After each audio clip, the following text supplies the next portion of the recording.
Welcome to Subramani. Sorry.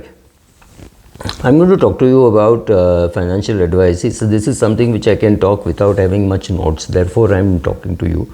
Though I have some notes on this also. So how should you prepare yourself for getting financial advice, or making sure that the biased advice the advice that you get is going to be biased? He could be he or she could be biased in favoring few funds. Not all financial advisors will be able to understand that there are 45 fund houses and some 450 or maybe 2000 schemes which are active apart from FMPs, etc. So for this person to pick the best scheme out of all that is available, suitable for you, tax appropriate, is almost impossible.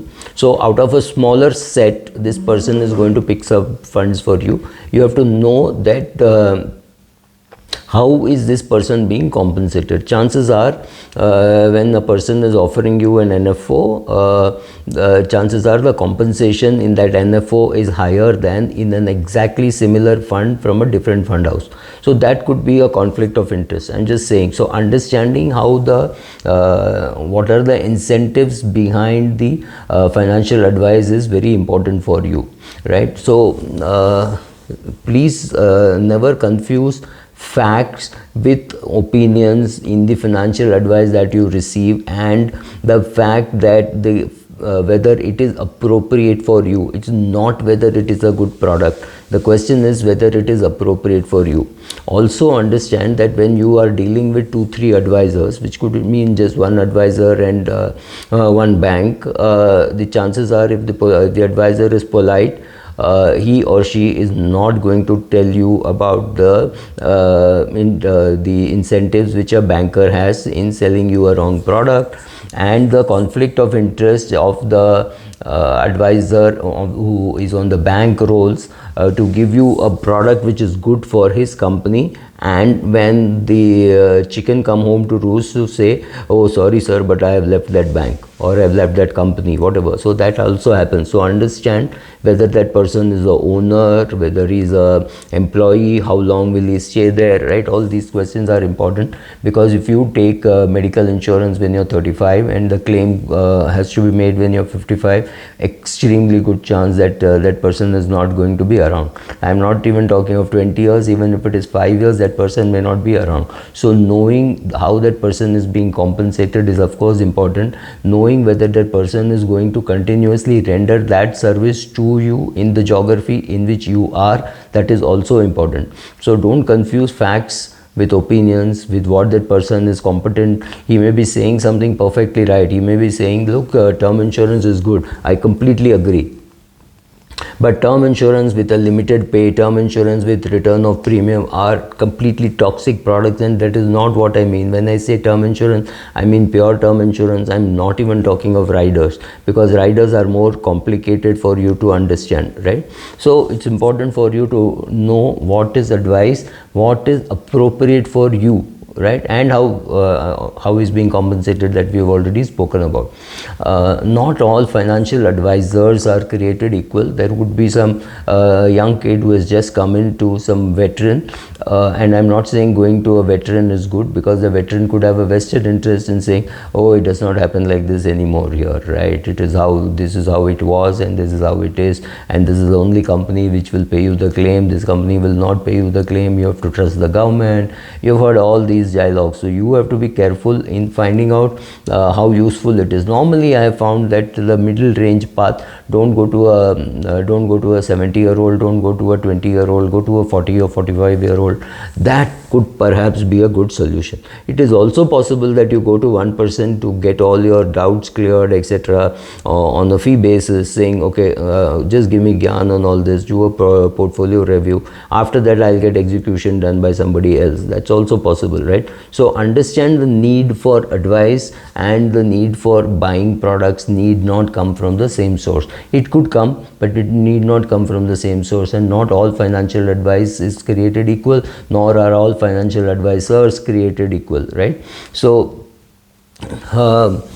if you don't know how this person, what this person is interested in doing with you, what is the long term view, etc., etc., it's very difficult to understand why he or she is offering you this product.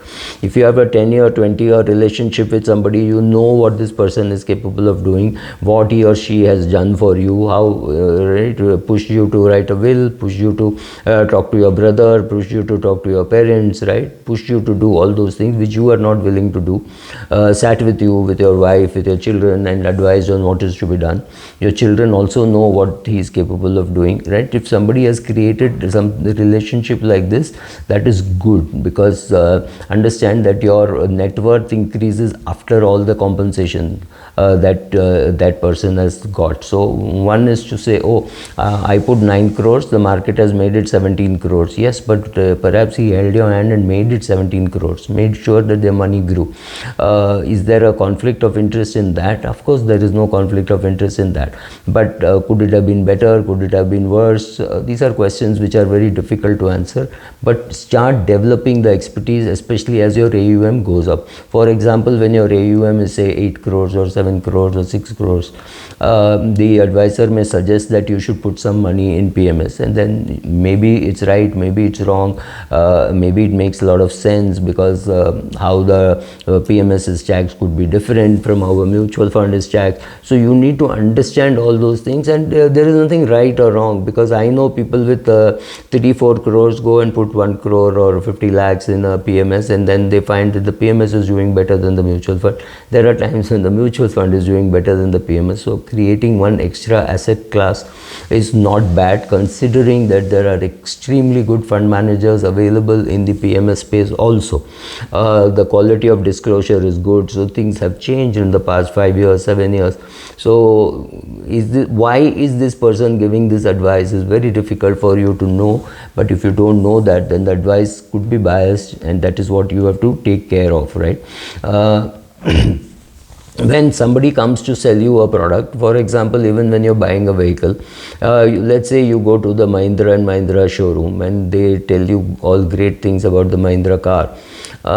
That's not the place where you're going to get to hear the bad things about the Mahindra car. It is in the Tata Motors dealership, or it is in the Toyota dealership that you're going to hear bad things. So use maybe a couple of your bank relationship managers or some other advisors, right, to gather data, then see what is applicable to you, and then buy the product, right? So knowing how to deal with conflict is far more important than sitting in an ivory tower and saying there should be no conflict. There will be conflict, right? So if you are, let me give you a political example. If you are the prime minister of the country, or you're the chief minister of the state, fairly obvious that you want to get re-elected, because even if you want to do good for the people, you have to be there in power to be able to do it, right? So there will be things which are populist, which has to be done so that the person gets enough votes to come back there.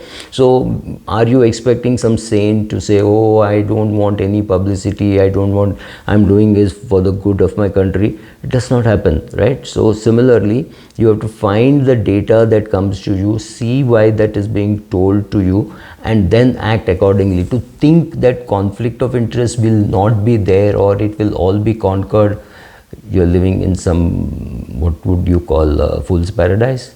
Thank you.